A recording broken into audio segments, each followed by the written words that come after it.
Before we get started, I want to remind everyone that the information in this presentation is not to be or construed as investment advice. The information presented are subject to change without notice, and while we have made every reasonable effort to ensure that the content is reliable and accurate, we have not independently verified the content and are not responsible for errors therein. Please consult a professional advisor before putting a Loonie in any of these financial markets.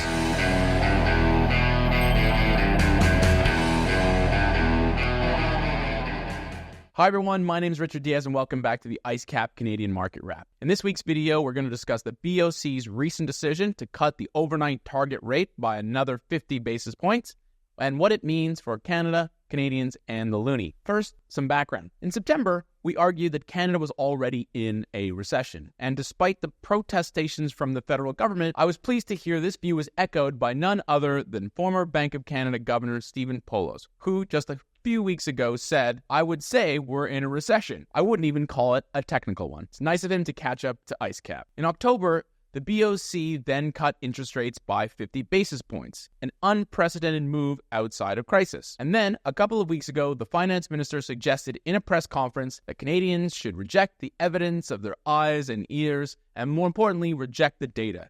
Canada is in a vibe session. Everything is fine. Naturally, we disagree, and last week's employment data is just a continuation of a broader theme. Canada is in trouble, and the BoC is scrambling to catch up from a policy perspective. So what was the data? The labor force survey revealed that employment in Canada increased by 51,000 in November, and that the unemployment rate rose by 0.3% to 6.8%. Now, 51,000 is not that bad, actually. As you can see from the chart, it's a fair bit more than the 12-month moving average of about 27,000. Unfortunately, the devil's in the details. Of the 51,000 increase, the public sector accounted for about 95% of that, or 45,000. Now, you guys know that context is important to me, and you can see from the following chart and the sector breakdown, it was more than just 45 versus 51. And indeed, public administrative jobs actually fell. You can see the little green bar. But what this chart hides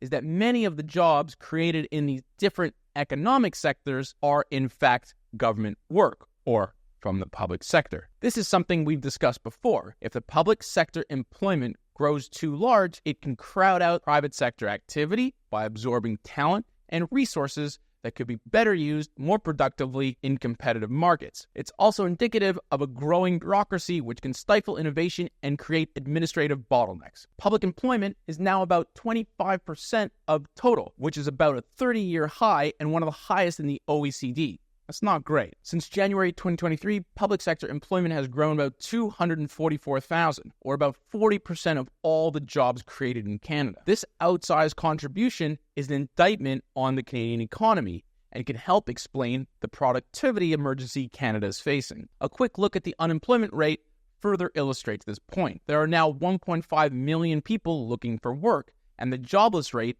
is the highest it's been since 2017. Outside of COVID, of course. Now, you can't boil down the labor market to just one number, but there's other data to corroborate this significant labor market weakness, like falling employment ratios and the length of time people are remaining unemployed once they lose their job. So given what we know about economic activity and the labor market, what is the BoC to do? They cut interest rates, and that's exactly what they did. And again, as we've said before, 50 basis points in one move is a big deal.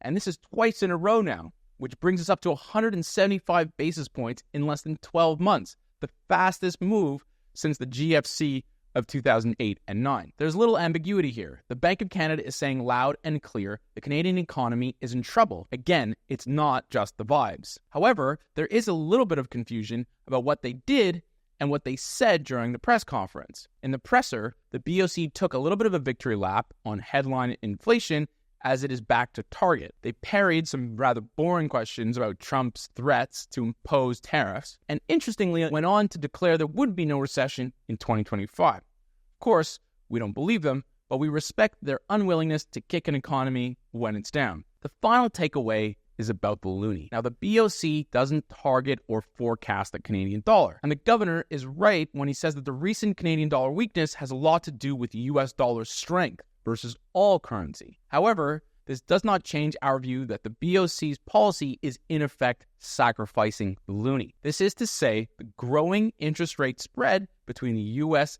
and Canada, reflecting the difference in economic trajectory, will push the loonie lower. This growing dislocation creates huge opportunities, and this is exactly why we at IceCap have positioned our portfolio to take advantage of such eventualities. The last thing I'll leave you with today is that there's no free lunch. Each economic action has a reaction, and tanking one's currency will have repercussions. As we've discussed before, and no doubt we'll discuss again soon, Canada exports oil to pay for imported goods. If our currency is much, much lower, it means that those goods become more expensive. We import inflation. This reality is reflected in our IceCap inflation model, and it means that Canadians and investors should be on the lookout for higher core inflation in 2025.